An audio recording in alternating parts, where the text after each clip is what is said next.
जय जगन्नाथ मु सौम्य आपण मानक स्वागत करुच्ची एसआरबी ट्यूटोरियल। तो देखंतु एसबीआई अर्थात स्टेट बैंक ऑफ इंडिया तरफ आपण मानक पई जो विज्ञप्ति प्रकाश पाइतिला जोटा कि 13,735 टी पोस्ट पई आपण मानकर रिक्रुटमेंट रो प्रोसेस बाहर थिला एवं से पोस्ट रो नेम रही जाउथिला जूनियर एसोसिएट रो पोस्ट अर्थात जूनियर एसोसिएट रो पोस्ट रे जो माने भी आवेदन करथिले तो आवेदन रो स्टार्टिंग डेट रहउतिला 17/12/2024 एवं तार लास्ट डेट रहउतिला 7/1/2025। ये जो समय मध्य जो मैंने भी आवेदन करिसंती तो सेमानक पई एक इम्पोर्टेंट नोटिफिकेशन बा नोटिस आसी जाउची कि सेमानकर एग्जाम आगु को हेबा पई जाउची। तो ता पई आपण मानकर एग्जाम रो डेट मध्य अनाउंस होई जाइची अर्थात डिक्लेयर होई जाइची। मुख्य आसूची कि आपण मानकर एडमिट कार्ड तो एडमिट कार्ड मध्य किपरि भाव में डाउनलोड करि परिबे एवं एडमिट कार्ड रो वेबसाइट वर्तमान समय ओपन हो जाइए। तो निजर एडमिट कार्ड को निजे ही निजर मोबाइल रे किपरि भाव में डाउनलोड करि परिबे ए ठू जेड इनफॉरमेशन मु आपण मानकू एही वीडियो माध्यम रे जोगाई देइछि। तो सेथि पई वीडियोटी को प्रथम रु शेष जाय देखंतु। तो वीडियोटी को आरंभ करिया पूर्वरु मु आपण मानक पई गोटे छोटिया रिक्वेस्ट रखुछि कि आपण माने जदि सठिक समय रे सठिक जॉब रो अपडेट पाई पारु नाहंती केतले केउ जॉब बाहरची ता संबंध रे जदि किछि भी नोटिफिकेशन पाई पारु नाहंती तो हमर ए चैनल सहित सदा सर्वदा भाव में जोड़ी ही रहितंतु।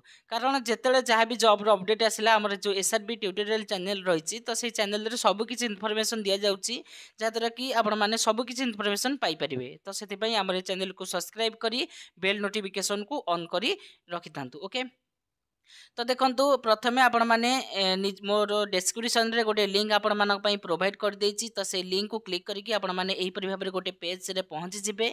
तो एही पेज रे आपण माने ही निजर एडमिट कार्ड को डाउनलोड करि परिबे। देखंतु कि परि भाबरे डाउनलोड करि परिबे ना प्रथमे आपण माने एही से लिंक को क्लिक करके एही पेज को आसी जांतु। आसिला परे एठी आपण माने गोटे देखिया पई पाउथिबे तो इंग्लिश किंबा हिंदी ये गोटे लैंग्वेज चूज करने कहूँ। तो प्रथम आपण मैंने इंग्लिश चूज करदे देन ता पाखे गोटे रही जाऊँगी रेजिस्ट्रेशन नंबर और रोल नंबर। तो आपण मैंने किपरि भाव में रेजिस्ट्रेशन नंबर और रोल नंबर जानवे ना जिते भी आपण मैंने ऑनलाइन आवेदन कर कंप्यूटर हो कि पीसी हो कि निजर मोबाइल हो पछे जिते भी आवेदन कर तो से लास्ट रे आपण मानक गोटे फॉर्म दि जाउथिला बा फॉर्म टी डाउनलोड करथिबे। तो सही फॉर्म रे ही आपण मानकर रजिस्ट्रेशन नंबर किंबा रोल नंबर मेंशन अछि।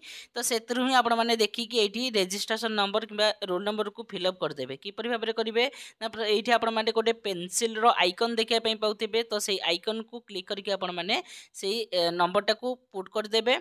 देन आसिला पासवर्ड तो आपण माने क्यों पासवर्ड देइसंती से तेले जे टाइम रे आपण माने आवेदन करिथिले तो सही पासवर्ड को एठी फिलअप कर देबे। देन आपण माने देन स्क्रॉल डाउन कला पर एठी गोटे कैप्चा देखिया पई पाउथिबे। तो सही कैप्चा को सटीक भाव में एठी फिलअप कर देबे। फिलअप कर साला परे लॉगिन रो एक बटन आपण माने देखिया पई पाउथिबे। तो सही लॉगिन रो बटन को क्लिक कर देबे। लॉगिन रो बटन को क्लिक करबा द्वारा आपण मानकर सामने रे आपण मानकर एडमिट कार्ड रो पीडीएफ रो फॉर्मेट आसी जिवो। तो सेठी आपण माने एटा को डाउनलोड करिकि रखी परिबे एवं देन परवर्ती समय आपण माने सेटार प्रिंट आउट बाहर कर देबे।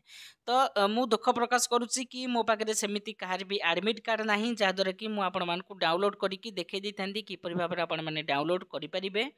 तो मो पाखे सेमिति नथिबारु मु आपण मानकु देखै पारु नाही। जदि भी आपण मानकर किसी प्रोब्लेम होउची डाउनलोड रे किसी भी असुविधा बा त्रुटि आसुची तेबे कमेंट सेक्शन रे कमेंट करंतु मु तार रिप्लाई देबा पई चेष्टा करिवि। जदि भी रिप्लाई न देई पारली ता पई अन्य एक वीडियो एई चैनल माध्यम रे अपलोड कर देबी। जदि भी आपण माने एई जो प्रोसेस रे डाउनलोड करि पारु नांती तेबे टेलीग्राम ग्रुप को जॉइन है कि आपण माने ये जो वीडियो रो कमेंट सेक्शन रे कमेंट करंतु एवं आपण मानकर रोल नंबर एवं पासवर्ड टा को मेसेज कर दिंतु। आपण मानकर एडमिट कार्ड को डाउनलोड करिकी पठे पारि देबी। ओके तो यही परि भाव में टोटल इनफॉरमेशन टी थिला। यही परि भाव में आपण माने निजे निजर एडमिट कार्ड को निजर मोबाइल रे ही डाउनलोड करि परिबे। तो यही एग्जाम नुहे आपण मानकर जेते सब एग्जाम आसुची किंबा एग्जाम रो नोटिफिकेशन आपण माने जदी सटीक समय रे पाइया पई चाहुचंती तेबे हमर ए चैनल को सब्सक्राइब करी बेल नोटिफिकेशन को ऑन कर दियंतु। जदि भी वीडियोटी आपण मानकु इन्फॉर्मेटिव लागि थाए एही परि भाव में आपण माने जदी वीडियो सब बेले पाइया पई चाहुचंती तेबे हमर ए चैनल सहित तो सदा सर्वदा भाव में जोड़ी ही रहितंतु। जय जगन्नाथ।